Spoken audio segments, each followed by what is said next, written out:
একটা বৈঠক হয়েছে লন্ডনে, আপনারা দেখেছেন। তারেক রহমান সাহেবের সঙ্গে বাংলাদেশ সরকারের উপদেষ্টা প্রফেসর ডক্টর মোহাম্মদ ইউনূসের বৈঠক জাতিকে মনোবল দিয়েছে, সাহস দিয়েছে, দেশের মানুষ খুশি হয়েছে।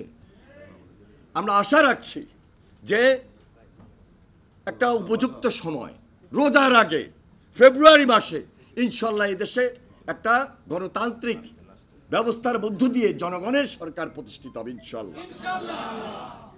কিন্তু এটাও মনে রাখতে হবে, ষড়যন্ত্র থেমে নাই। যারা আজকে বলছেন পিআর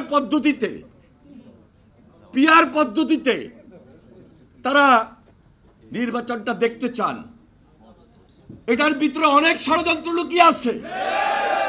এটার বেনিফিশিয়ারি কে হতে পারে আমাকে আপনাকে চিন্তা করতে হবে।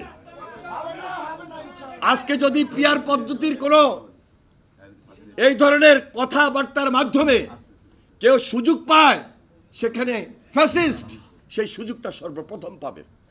এই সুযোগ বাংলাদেশের মানুষ দিতে চায় না, দিবে না।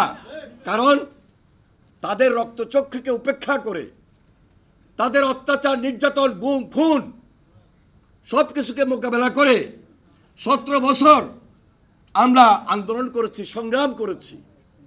সর্বশেষ জুলাই আন্দোলনে শহীদ হয়ে সেই শিশু বাচ্চাটা, সেই ছাত্র, সেই যুবক, সেই সাধারণ মানুষ, সেই আমার নেতা, সেই আমার কর্মী, সবাই আমরা আমাদের অনেককে প্রাণ দিয়েছে। আমরা জেলে ছিলাম, ডিবি অফিসে ছিলাম, ত্যাগ স্বীকার করেছি। তারপরেও বলেছি দেশ গড়ার কাজে আমরা সবাই এক এবং ঐক্যবদ্ধ থাকবো ইনশাল্লাহ।